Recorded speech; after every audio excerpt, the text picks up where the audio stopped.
Depuis la rentrée, ils font leur grand retour. Dans les rayons, dans les vitrines, partout les livres occupent à nouveau la première place de ce commerce de Lavore.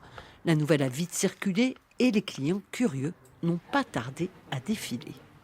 Je suis contente, on voit ça s'installe, il y a beaucoup de variétés et surtout il y a un rayon spiritualité, je suis contente. C'est plus pratique d'avoir une librairie que d'aller acheter à Super U, à Intermarché ou quoi. Ça fait travailler les petits commerçants. On vient de déménager dans le Tarn, on habite à Lavore pour l'instant. Et quand j'étais là au mois de juillet, je me suis aperçue que la librairie avait fermé. Et franchement, j'étais pas contente. mais voilà, on est super heureuse que ça ait réouvert. En avril dernier, les 4 librairies Attitude du Tarn étaient mises en liquidation après des années d'activité.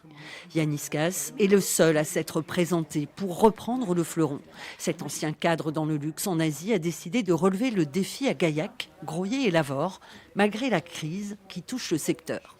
C'est facile aujourd'hui de cliquer sur un téléphone et on peut se faire livrer en 24 ou 48 heures. Mais en venant dans une librairie en centre-ville, on peut quand même se faire livrer en 72 heures. Et puis surtout aujourd'hui, acheter un livre sur un site, sur une plateforme en ligne ou dans une grande surface, on n'a pas les conseils dont on peut bénéficier en venant dans une librairie. Et ça, c'est vraiment précieux. Je crois qu'il y a un livre qui sort toutes les heures en France. Son leitmotiv, faire confiance à ses équipes de libraires qu'il a gardées.